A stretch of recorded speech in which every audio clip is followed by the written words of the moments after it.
Hi, this is Carson with Troy, and I have with me Kacey Ezell. And Kacey is a science fiction fantasy author. She writes in various genres. She is a self-described genre fluid writer. She has written fantasy, science fiction, a whole bunch of other stuff, as well as edited anthologies and Mhm. written in other people's universes as well as her own. Kacey, go ahead and introduce yourself and tell us a little bit about one, the works that you've done, and two, especially Magelight, because that just came out, as well as Okay. a world that, or a book that you're sharing with Jean Stovall. Absolutely. Hi, I'm Kacey Ezell. I write emotionally charged adventure, fantasy, and science fiction. I also throw alternate history in there, kind of under the subheading of science fiction. Um, I have written, I actually don't know how many novels I'd have to count. I've written several novels in the military science fiction shared world universe called the Four Horsemen universe, published by Chris Kennedy Publishing. In addition to that, I edited three science fiction fantasy noir mashup anthologies, co-edited those with Larry Correia. I have a space opera series currently running with Chris Kennedy Publishing that's called The Ashes of Antisea. And um, and then my latest book is Magelight, which is over here on my little fancy pantsy screen here. And that is it's the first book in a planned four-book series published by Baen Books that is a fantasy adventure novel with a deep why choose romantic subplot. So kind of I all over also the place. I also forgot to mention, you served 23 years in the Air Force. Yeah. So thank you so much for your service. Oh, thank My you. hat's off to all military everywhere. So thank you very much. So let's get down to Mage Light. So what inspired Mage Light? Oh man, several things actually. Um, the truth is, I'm a big nerd, and I one of my favorite things to do is, and it's actually something that is really sort of like integral to my creative career as a writer, because it's a form of creative rest for me, and that's gaming, right? Both playing video games, but also playing like tabletop role playing games. And I prefer RPGs, regardless of the format, because I'm really into the story aspect of the game. But one of my favorite things about specifically playing tabletop RPGs is playing out the interpersonal dynamics of the members of the party. And I find that fascinating. It's one of my favorite parts of the game, to have people have these different characters going through these dramatic, stressful, sometimes traumatic situations together, and how do those characters, how do they interact with one another, how does that shape their relationships and their viewpoints on the world. um, so there was that going on, but in addition, one of my, and I jokingly say guilty pleasure, but the truth is I don't really feel that guilty about it. Is that I'm also a big romance reader. In particular, lately I've been reading a lot of what we call why choose or reverse harem romances, where there's one female main character with multiple male love interests. And one of the things that fascinates me about that particular dynamic is the not only the relationship between the female main character and her individual male love interests, but also like what's the relationship like between the guys, right? Like, are they like brothers? Do they hate each other? Are they jealous? Are they not jealous? And different writers do different things with it, and it's all fascinating to me because that is a now I'm going to speak in generalities, so I'm aware that there are probably probably exceptions. So don't come at me, internet. But that is a situation that, for the most part, you don't see playing out too successfully in real life, right? So the perfect place for it is, in fact, in escapism and literature. And so I just sort of at some point my brain married those two questions of those differing interpersonal dynamics up together. And what I came up with was, okay, well, what if there's essentially an adventuring party consisting of a warrior, a ranger, or in the book I call it a forester, and a thief, and a female caster. And what would be something that would make three, masculine, usually pretty dominant men who wouldn't really be into sharing their love interest, what would make them want to share their love interest? And the answer was magic. And that was sort of the genesis of Magelight. That's awesome. I love RPGs too. Like that's my video game and Yeah. TTRPG. I love it. Um, and it's always funny because like all your characters become an integral part of you. Like, um, Hmm. I don't know about you, but I always refer to like the games are like in the first person. Like, do you remember when we did this? When it was, these Yeah. characters and whatnot. Is there a Yeah. character in Mage Light that you kind of identify with? Oh, um, so the main character Alice she's a very young woman. She's in her early 20s, and she comes from a background where her entire life she's always been told she's not enough. Um, to the point where like it was basically, she grew up in an abusive household. And I I was fortunate that that was not my experience, but I think all of us have some aspect of that insecurity or that fear that maybe we're not quite enough. So I would say that Alice is the sort of like boss level expression of my own insecurities about whether or not I'm good enough at my job or at, these various other things. I'm also, I'm twice as old and then some as the character herself is. So I've lived a lot more. I have a lot more lived experience, and with lived experience, oftentimes comes confidence. And so but I can remember being in my early 20s and feeling like, I'm never going to be good enough for these people, so in that respect, there's some of her there. Um, and then as far as the guys are concerned, there are also aspects of me, but there are aspects of me in like the things that I love about my husband. Because it is, the romance is a large part of the story, right? And so one of the things that was so fun for me about creating these different characters is I wanted very much for the three individual guys to be distinct characters of their own. I didn't want them to be necessarily interchangeable. And my husband, I my friends and I joke that every time I go on the internet, I have to tell everyone how much I like my husband. So guess what, internet? I'm a real big fan of my husband. That's a good thing. Yeah, yeah, it works out well for us. Yeah. Um, but like, like most people, he too is a complex individual, a complex character. And so I really, I distilled certain parts of his personality for to create these characters. Like the character of Dane is a very like, kind of hot-headed but fun-loving and enthusiastic and impulsive person. And that's like my husband when he's having a good time and we're like out on vacation, having new adventures, trying new things. And then the character of Vil, who's the thief character, is very cold and calculating and precise and observational.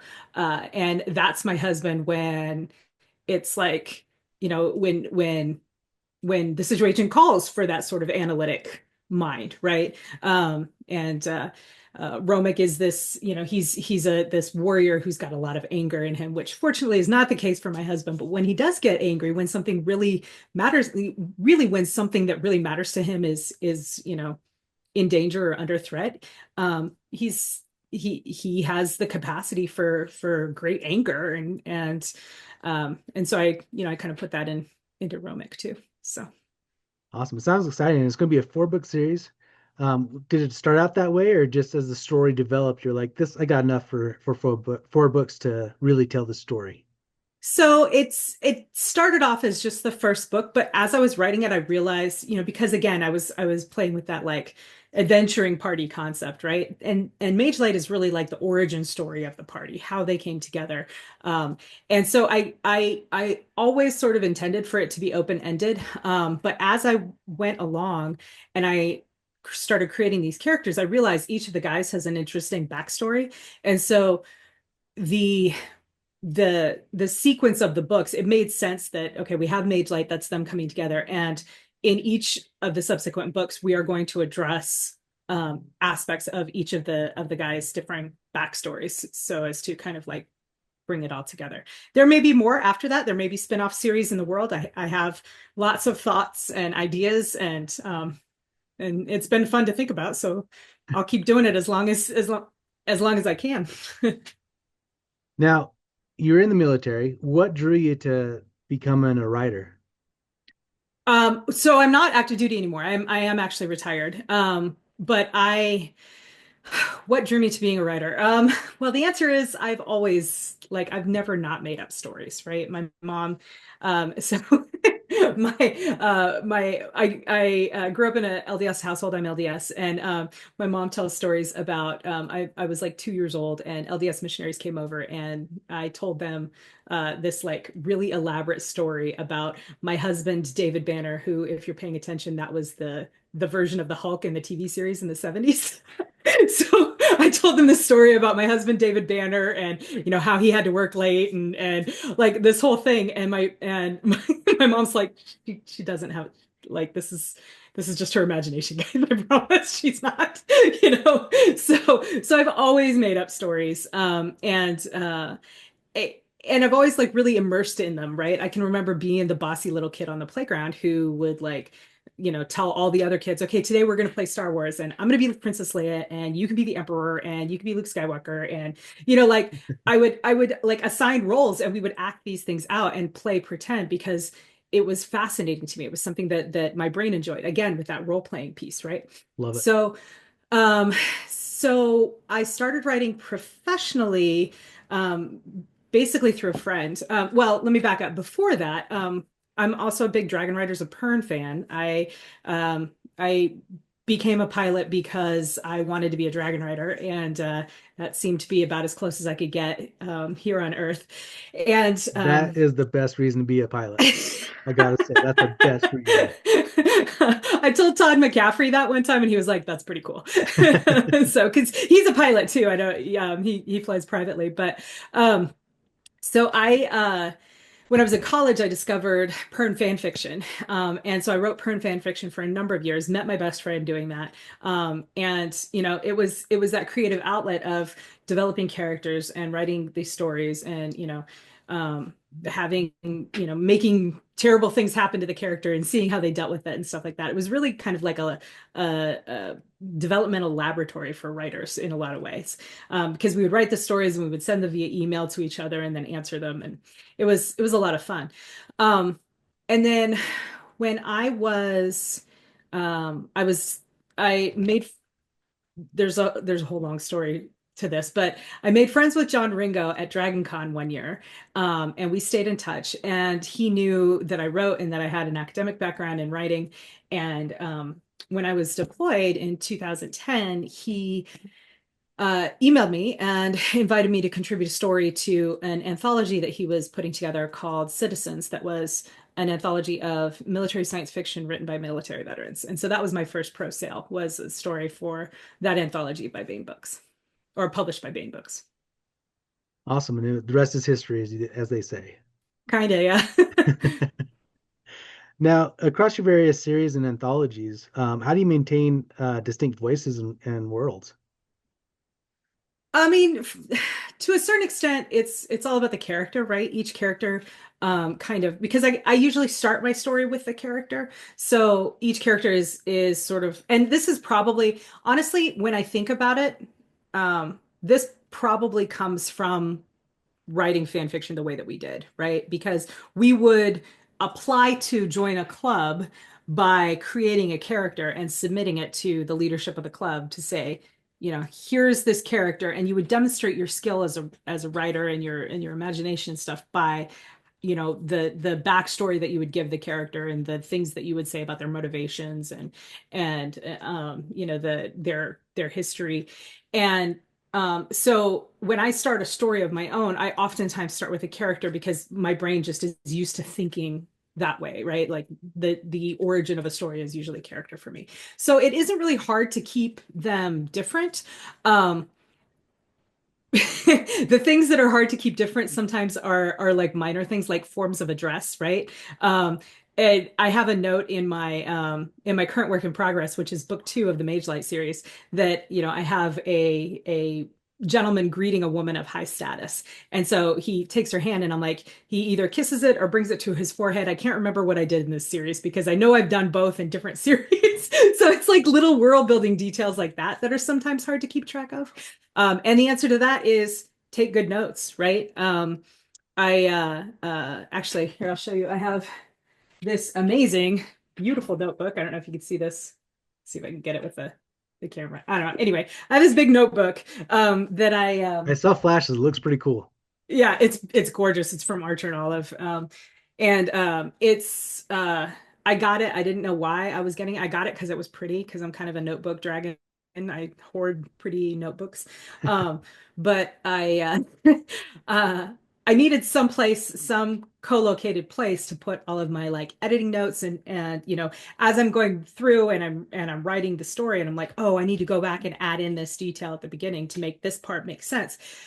I needed someplace to put all that information. So I grabbed this notebook, and when I go through, for like my editing pass, I'll have that. But the good news is that exists. Once it's written down, it's written down. And as long as it's all in one place, I can find it again so that I can cross-reference things and make sure that I'm using the correct forms of address for this universe. And I'm you know what I mean? So it's all part of I I look at it as part of being a professional writer, right? Like you got to keep notes on your world, stuff that maybe the audience never needs to see, but you need to know. That's great advice. That's a great tip for anybody who is starting out their journey to be a Hmm. professional and take good notes. Whether you're writing and you're starting to, blend characters or blend settings or whatever, have those notes so you can go back to and reference and be able to Hmm. separate them. You've edited anthologies as well as written solo novels, as well as Hmm. written with people. How does your creative mindset shift when you go from storyteller to curator? So, um, I don't know that it does shift that much with the noir anthologies. So I did the 3 noir anthologies, and then I've also edited. I edited an anthology that specifically focused on one particular alien race in the Four Horsemen universe, the Depik race, which are they're cat-like alien assassins, basically. Which, if you know cats, that fits. Right. And and then I edited an anthology called Remnants of Empire in my space opera series. And in each of those cases, there was a single thematic piece that carried through, right? So for Ashes of Anticia, it was my setting. It was like, this is the space opera setting. You can pick your time period, and I had the contributing authors, basically pitch me, all right, what sort of story are you going to tell? What time frame are you going to tell? Is it going to be set in before, I gave them the go ahead, and then they wrote these incredible stories that I was so privileged to edit and include in my anthology. Kind of the same thing with the Depik anthology, right? With the noir anthologies, they each had a thematic theme. Sorry. Where, in the first one, it was centered around the archetype of the femme fatale, but they had to be a science fiction or fantasy story. And then we also included alternate history in that. The second one, it was themed around the archetype of the noir detective, right? Sort of like the Gray Knight character, if you will. He's a good man, he's a truth seeker, but he doesn't mind getting his hands a little dirty every once in a while, in search of the greater good, right? Or in service to the greater good. And then the third one was themed around the city, because particularly for noir stories, like the city is so often such an integral part. It's more than just a setting. It's almost like another character. Right. And so we wanted to kind of explore that idea. So with having those thematic elements in mind, the biggest thing that I did was just communicate with the contributing authors. Hey, this is what I'm looking for. Please include these thematic elements. And then when they submitted their stories, I've just been really, really lucky because the stories that I've gotten for all 5 of the anthologies that I have edited have just been really top notch, and I've kind of had to do minimal work. So on those anthologies, were if somebody wants to do an anthology, were these authors you reached out to, or did you do an open Hmm. submission? So you reached out to all Yeah. the authors. Yeah, and that's probably a big part of it too, is I didn't do like an open call. These were all invitational only anthologies. And so I knew that I was asking people who were professional authors who would give me a good product, who would do it in a timely fashion, as opposed to an open call where it's like, well, we'll see what we Right. get. And you partnered with Larry Correa on three of them. Did you Yeah, the partner noir with anthologies. somebody else on the other two? So, with the Depic anthology called Negotiation, I partnered with Marisa Wolf because she's kind of my co-creator for the Depic species in the Four Horsemen universe. And then uh, the Remnants of Empire. I I think I have a solo editing credit on that one. But it might have been a co-credit with Chris Kennedy because Chris Kennedy he was my co-author for two of the first three books in the series. And so we were sort of developing the universe together. So with when you're editing an anthology with a partner, what was that dynamic like? So with the noir anthologies, when I originally pitched the idea to Larry, my selling point was, Larry, I have this idea for this project. I'll do all the work. You put your name on it, and we'll both make a lot of money. And he was like, "Great, sounds in. Sounds great. I'm in." So the dynamic was his stipulation, though, because Larry is a professional, right? He's not going to put his name on anything he doesn't believe in. So, the way that it ended up working was it was we came up with the invite list together. We submitted it to Tony Weisskopf from Baen Books. She gave us the thumbs up, and then I collected all of the stories. I corresponded with all of the invited authors. I collected the stories. I did a first edit pass on all of them, with the exception of my own story. And then after my edit pass was done, I would send it to Larry for his look. The only story that he didn't do any edit passes on were the two stories submitted by his daughter. And he specifically asked me, he was like, "Hey, look, I don't, I want her to be confident in her own abilities as a writer. And I did, I don't want her to feel like, like I'm going easy on her or I'm being hard on her. So I'm just not going to edit her story. So it's all on you."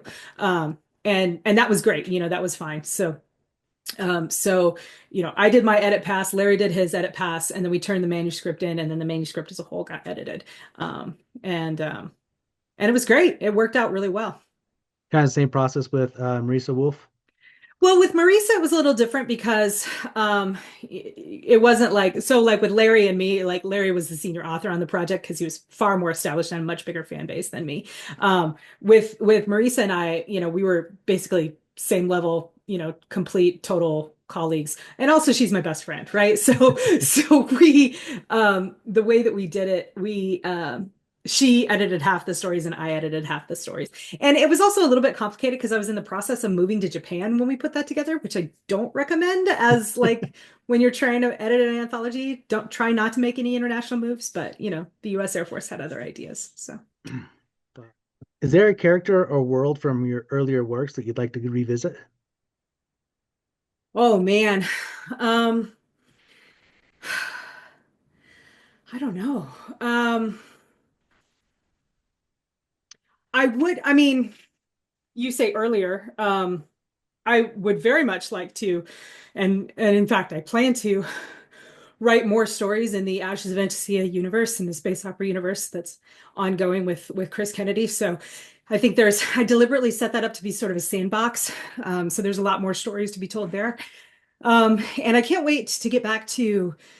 I mean, I'm obviously I'm super excited about the Magelight series. Like I said, I'm writing book two right now, but I'm also really excited to get back to my Shadow Card Guardian, which is my lit RPG that is self-published, and that's the one that is in John Stovall's universe. And I have probably about 35,000 words written on the sequel right now, but I put it on pause when I got the contracts for the Magelight series, and it's just a lot of fun, right? The the world is fun, the characters are fun. So, um, yeah, I don't know. I love all my characters. That's good. It's like your children, right? Like you just love them Right, all. yeah. Well, and they're little parts of you, right? I Right. mean, they can't be anything else. That's you create them, so by definition, they're part of you. No, that's awesome. We talked about, writing and stuff like that. What does your writing routine look like right now, and how has it developed over time? So right now I'm writing full time. When I was on active duty and for about a year after I retired, when I was still actively flying helicopters, my writing routine sort of kind of had to like fit in around working and flying. So like on days when I would fly, I would do much less writing than days, when I wouldn't fly or whatever. Now that I'm writing full time, I try to write every day. It's not always at the same time every day. And I, this is probably going to be somewhat unpopular because there is value in discipline for sure. And I try to be a disciplined writer. However, I've also realized that there are times when if I just sit down, put the butt in the chair and the fingers on the keyboard and make myself write, if my mental energy isn't what it needs to be, I'm not getting anything good out of it. I'm just making myself tired and miserable and I'm getting that that path leads to burnout, which is something that I very much want to avoid because it's important to me. I love writing so much. It's important to me that it remain a sustainable career, right? So, my I my technique is that, I try to sit down and I write every day. Unless I have specifically designated it as 0 day, for whatever reason, or if I'm not like feeling good. So, I actually got this technique from Sarah Cannon of Heart Breathings, on YouTube. She's fantastic writer, fantastic writer coach and productivity coach. And one of the things that she recommends is like this. So this started when she was doing NaNoWriMo, which, if you're not familiar with NaNoWriMo, it's kind of defunct now, but the whole thing was, first of all, what rock have you been living under? Second of all, like the whole thing was write 50,000 words in 30 days, right? So like for June, for example, also has 30 days. And, if I write about 50,000 words in June, I will get to the end of my manuscript. Um, what I think is going to be the end, right? My sort of target length. So you could do some math and you could say, okay, well, if I do 50,000 words in 30 days, that ends up being like 1667 words a day or something like that. Please note, I didn't do that mental math. I just know that number because I've done it many times. But um, however, I don't know your life, but I know my life. It is pretty unrealistic to think that for 30 straight days, I'm going to feel so good that I can sit down and write, 1,700 words every single day. Um, it wasn't realistic when I was flying and working, and it's not realistic now that I'm a stay-at-home mom, especially because I'm also homeschooling my kid, right? So there are days when we have appointments and we have to go do things, and I don't get to sit down at my desk until 9 o'clock at night, and I try not to stay up until 3 in the morning anymore, because I that was me in my 20s, and I'm not that girl anymore. You're like So me, you aged out, right? that's right. That's right. Mama likes to be in bed by 11:30. Thank you so much. So, um, so, uh, so what I got from Sarah Cannon was this concept of buffer days, right? So, again, looking at June, 30 days. Well, if I take 10 of those days off and just say, okay, then I rerun the numbers with that. And what I come up with is a higher number per day, but it's still well within my capability. So that's kind of how my writing routine works. I don't really have a routine, but I do have a ballpark where for the month I'll know, exact about how many more words I want to add per that month, and then I'll work it out per day so that I have kind of like a daily goal in my head that I can then strive for. Does that make Oh, sense? I know that no, was a really rambling explanation. I love that. Like set a monthly word goal and Yeah. look at your life, look at what you need to do, block out days that you're not going to write Yeah. or write less, and then figure out all Hmm. the rest of the days. No, I Yeah. love that. Um, And then pad it, right? Always Yeah. pad it. Because, especially if you have kids, right? Or you have health issues or whatever, there's always some element of unpredictability. So, yeah. And have a little grace on yourself, being able to, Hmm. not feel bad if you don't hit it for that day or whatever. Like, Right. no, that's great advice. You have that notebook that you showed me. Do Yeah, you sort of showed outline? you. Sort of showed me. You outline, or are you more of a discovery writer? No, I do outline actually. I I kind of do my discovery writing in the outline phase, if that makes sense. And I I use I use a lot of different things. I like experimenting with different names for story structures, but the truth is they're all very similar. At least the ones that are all based on the hero's journey are all very similar. So it's fun to kind of, play with this and that and the other. But one of the structures that I really enjoy is um, it's sort of a variation of a structure that is talked about by a guy named James Scott Bell. He writes this whole series, and the first book in the series, it's this whole series of writing craft books. And the first one I think is called Tell Your Story from the Middle. But I have his book Superstructure, which is sort of like the overview of the structure. And one of the things that I really like about it is he recommends starting thinking about your story from the central point of the story where the protagonist, it's called the mirror moment, right? And it's where the protagonist basically has to examine who they are and who they want to be, and they make a choice. And that choice is the catalyst that takes them from being reactive in the first part of the story to being proactive and actually driving the events of the story forward for the second half of the story. And that's a thing I like. So I like to use beats like that to create an outline, and then when it's almost like I have an iterative outline process because I'll write the outline, and then when I go to put it in, I like to use Scrivener as my tool of choice. When I go to put it in Scrivener, I'll usually get even more detail as I'm thinking about, okay, what do I want these scenes to look like, and then as I'm writing, I will I stick to the outline, but it always happens where I'm like, oh, I need another scene here to talk about this aspect of something, or this one thing that I thought I was going to be able to combine into this larger scene. Like it's going on right now in my work in progress. I have my characters going to a marketplace. There's my cat's tail. I have my characters going to a marketplace to do some business, and they were supposed to observe a brawl. And I just realized as I was writing it, I'm like, oh, no, no, no, they're not going to observe this brawl. It's going to break out all around them. They're going to have to fight their way out of the brawl, right? So, the story kind of gets bigger and bigger and bigger as it goes along, but it ends up working out. Awesome.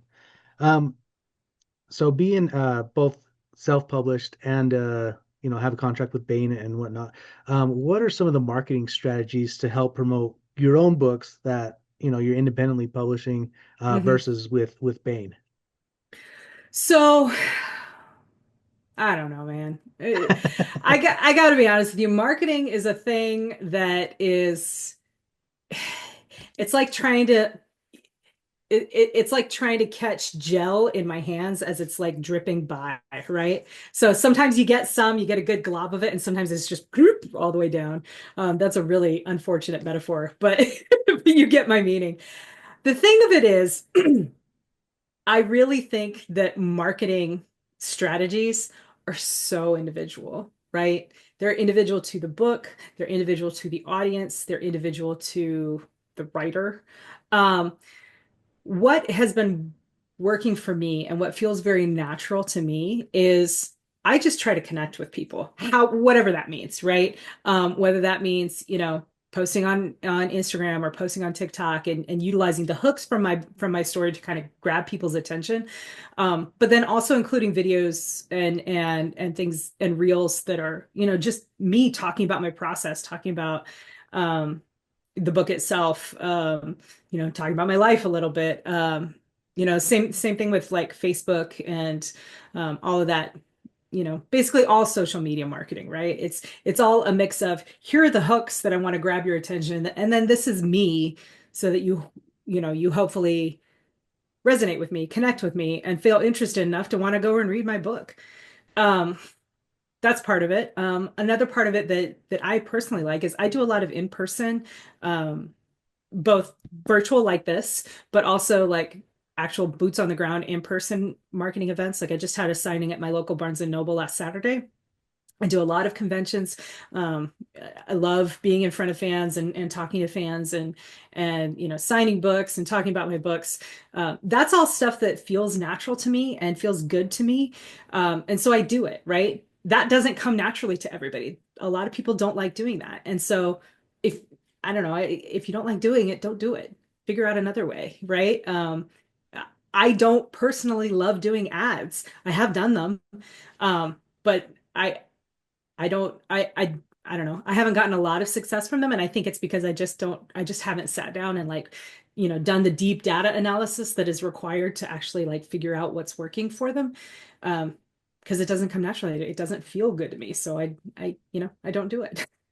No, that's actually great advice. Like being able to focus on your strengths, um, Yeah, and not necessarily don't worry about your weaknesses, but like maybe focus on your strengths and gradually grow your work to weaknesses. improve. Yeah. Yeah. Hmm. No, Hmm. that's great advice. Um, so you're a mom, wife, uh, author. How do you maintain balance? What do you do to stay sane? What are some of your hobbies? I have I have an amazing husband. That's what I do to stay sane. Is I married very well. um, I what do I do to stay sane? Well, I talked at the beginning of the show about this concept of creative rest. That's something that's very important to me. As I recognize as a creative person that the concept of self-care has sort of been kind of what's the word I'm looking for? Merchandised, I guess, and commercialized. But the truth is that it's an important responsibility for each one of us, right? Like we are a system. We are, I, because of my military background, I think of it as the human weapon system, right? Just like an aircraft, the human weapon system requires regular maintenance. And that can be stuff as easy as like eat food that's good for you, eat a little bit of food that isn't good for you, but that, gives you a little bit of joy. Um, Move your body, stuff like that. Like the things we all hear all the time, and all that stuff is incredibly important as well to keep you healthy so that you can work in the creative field. However, if you're a creative person, there's an additional layer of self-care that I feel is entirely necessary, and that is creative self-care. It's whatever it is that is going to recharge that creative part of your brain that's going to inspire you. Recently, I just read the latest book by Guy Gavriel Kay, who is one of my favorite authors. It's called Written Upon the Dark, and it is so incredible. And I read it, and I was like, man, I have not been reading good enough books lately. Like I've been reading a lot of candy literature, which is great. There's nothing wrong with that, right? But just like just like with your physical body, if all you ever consume is candy, you're not going to like the results, right? It's kind of the same thing with creative works. So reading is a big one for me. Gaming is another big one for me. I love the story aspects of games, and it gaming is an activity that I can do that recharges and refuels that creative part of my brain without exhausting it like writing does, right? Because I write the books that I want to read. So um so I'm getting that charge while I'm writing, but I'm also expending effort. And so it's important to have additional ways of sort of recharging that creative part of my brain. I mean, it's just inspiration, it's what people call it, but it makes more sense to me when I conceptualize it that way. Awesome.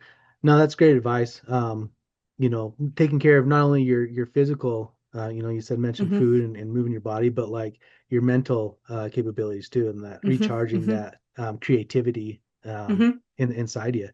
Um, so you've worked in both shared universes and your own original works. Which do you find more creatively fulfilling and why? So It's very they're hard all one. fun. They're all really creatively fulfilling. I will say that I'm very grateful to have had the opportunity to work in so many shared universes when I was newer to my career because it really did sort of jumpstart and kickstart my career, giving me exposure to new audiences who were maybe fans of the Four Horsemen universe might not have purchased a book just by Kacey Ezell, but they purchased Assassin by Kacey Ezell and Marisa Wolf because it was a Four Horsemen universe book. And then they liked our writing. And so they went on to buy my first trilogy of the Psyche of War books. So as a business move, just looking at it straight from that perspective, it worked out really well for me.